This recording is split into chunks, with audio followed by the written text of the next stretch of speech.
the calculation of the second 2000 years segment part 2. The calculation of the second 2000 years segment part 2 of the 6000 years man's eclipse. We're looking at from Abraham at the age of 55 years to Jesus Christ at AD 33 when he was crucified. Now, we want to look at the years that are known in the Bible. We will start with the years that are known in the Bible. Then we're going to come to the years that are unknown. By the time we see how we got the years that are unknown, you will also see that we are correct in our calculations. Now, I'm starting from Abraham, and I recorded Abraham 46 years. Now, Abraham's supposed to be recorded 100 years because Abraham was 100 years before he got Isaac. But we're not going to record Abraham 100 years here because part of Abraham had been in the first 2000 year segment, and his part in the first 2000 year segment is 54 years. So we had to subtract those 54 years from 100 years, now leaving us with 46 years. So in this second section, we're going to record Abraham at 46 years. So that's why you see Abraham 46 years. Now Isaac was born when Abraham was 100 years. Gave birth to Isaac, and Isaac was 60 years when he gave birth to Esau and Jacob. God chose Jacob, as you know, in the matter of God's covenant choice.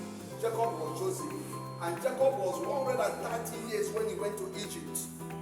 And when he went to Egypt, we recorded that number, 130 years.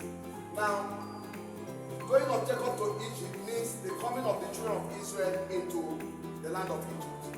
So Israel in Egypt, they stayed for a total of 430 years in Egypt.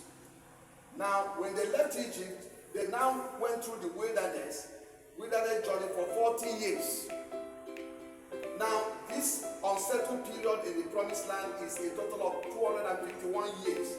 And I'm going to come and tell you how we got it. 251 years. I call it the unsettled period in the promised land. Now, the settled period in the promised land is a total of 490 years. When they settled in the promised land, it was a total of 490 years.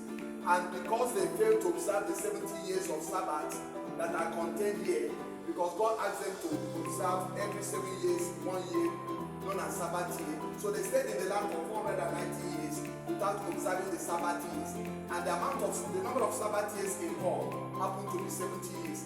And that is the period in Babylon. That's why they went to Babylon to stay for 70 years, so that the land would have a rest. So now, after having the settled period in promised land for 490 years, we now have period of years in Babylon, which is 70 years, as a result of their disobedience. Now, after Babylon 70 years, we now have the 69 weeks of Daniel prophecy that culminates with the crucifixion of Jesus Christ in AD 33. A total of 483 years, because it's supposed to be 490 years, the 70 weeks of Daniel prophecy, but the 7 years that will make it 490 are still future, and that is after the rapture, after the church age. We now enter the last 7 years that will make a total of 70 weeks of Daniel prophecy to be 70 weeks. So we are not calculating 70 weeks, we are calculating 69 weeks, and 69 weeks which we are dealing with, which actually terminated with the crucifixion of Jesus Christ in AD 33. It's a total of 483 years. And now when you add all these years, you are going to get 2,000 years. Now, the question is, how do we get the 251 years of unsettled period in the promised land? That is the time the judges were judging them. In fact, when they got to promised land, Joshua was busy trying to divide the inheritance with them. They've not settled. After Joshua's time, the time of judges, and during the time of judges, you remember how Israel will be disobeying, go to worship idols and do a lot of things, and God will cause their enemies to come and fight them. In the process, God will raise one judge, just like that. For a period of 251 years, we're known as unsettled period in the promised land. How do we get that? By the time we got all the settled periods, then we now know that what remains is 251, and so those 251 years happen to be the unsettled period in the promised land. Now, when you calculate all these years, you're going to have a total of 2,000 years, and that is how we got the second 2,000 year segment part 2. God bless you. By the time you add for 6 plus 60 plus 130 plus 340 plus 40 plus 151 plus 490 plus 70 plus 483 years, you are going to get 2,000 years. God bless you for these end time prophetic revelations. This is to tell you why 6,000 years man's earthlies is real. It is real.